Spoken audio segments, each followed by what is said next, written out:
There's a great video that Bishop Barron just put out not too long ago, a couple days ago, from the time I'm making this video on totalitarianism. And it's a really great video. It's definitely worth the watch. I'll put a link to it in the description for this video below, and I encourage you to watch it yourself. And, in so many ways, Bishop Barron talks about how any kind of totalitarian government, the best subject for that kind of government is a person who's been born and bred in a culture of relativism, moral relativism, that you have your truth, I have my truth, you have your good, I have my good, and we'll just kind of coexist like that. And there's no appeal possible to a greater objective good, to objective truth. It's just kind of this subjective battle of the wills. And eventually what happens, this kind of struggle of pure voluntarism, eventually the greater will by force prevail.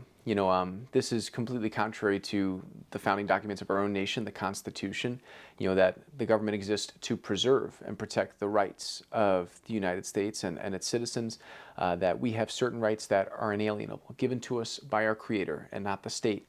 And the fact that natural law points to the fact that right makes might, not might makes right. That's voluntarism. Might makes right.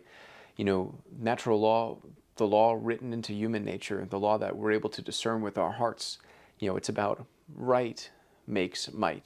That's the big difference between natural law and voluntarism. This kind of totalitarian idea that by the strongest will coming to power, because there's no greater objective good or objective morality to appeal to, this video was really, really well done. I think it was a great statement that Bishop Barron put out there. And when I was watching, I couldn't help think of Pope John Paul II when he was a young priest and bishop and even cardinal in Poland, and his famous expeditions out into the woods and into the mountains to go hiking and camping with young people.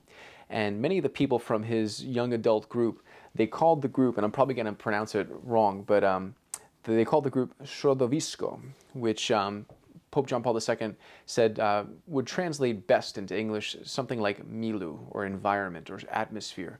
It was this kind of space where, under communist oppression in Poland, young people with their priest, their bishop, their cardinal, they gathered together and they went out, and through talking about human nature, through human love, through God's revelation, to look at marriage and sexuality and family, all of these kinds of things, through the lens of the gospel, to create this very unique and very interesting place where there was a space for truth.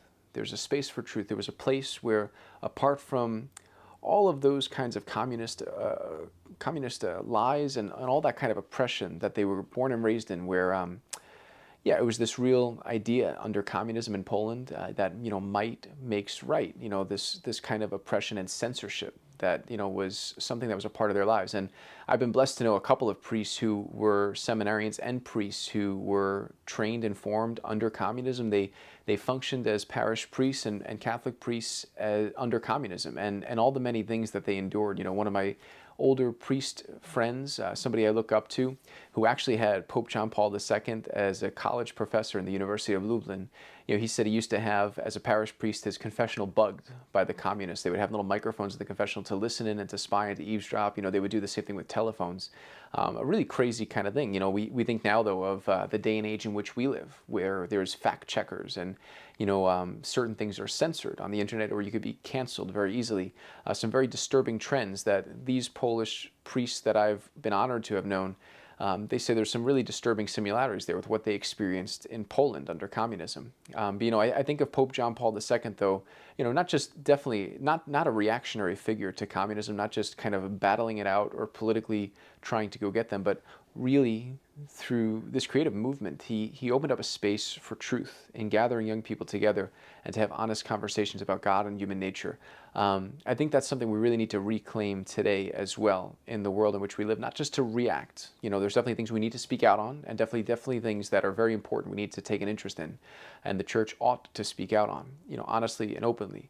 But at the same time, not just to be reactionary, but to create a space for truth, a place where we can really go deeper. I think something that's really encouraging for me is somebody like Jordan Peterson, this guy who has very long format media, these very open and honest conversations where it's not just screaming and yelling or anything else, but to really have a deeper conversation about things and to try to really discern what's true, what's good, and what's beautiful. I think somebody like Dr. Peterson is a really encouraging sign for, opening up more spaces for truth in our culture. So I think it's an interesting kind of subject. I think, Pope John Paul II, in so many ways, as a young priest and bishop and cardinal in Poland, the way he developed his środowisko, his young adult group, this milieu, this environment, this atmosphere, a space for truth, all the other ways, I think we're encouraged to really discern what are the spaces for truth that we can open up as well in this world that's just becoming more volatile and polarized, and all the disturbing trends and similarities that point towards something like totalitarianism. So let me know what you think. Comment below, subscribe to my videos if you like them, and yeah, let me know if you have any comments below. Keep it nice, please. God bless you.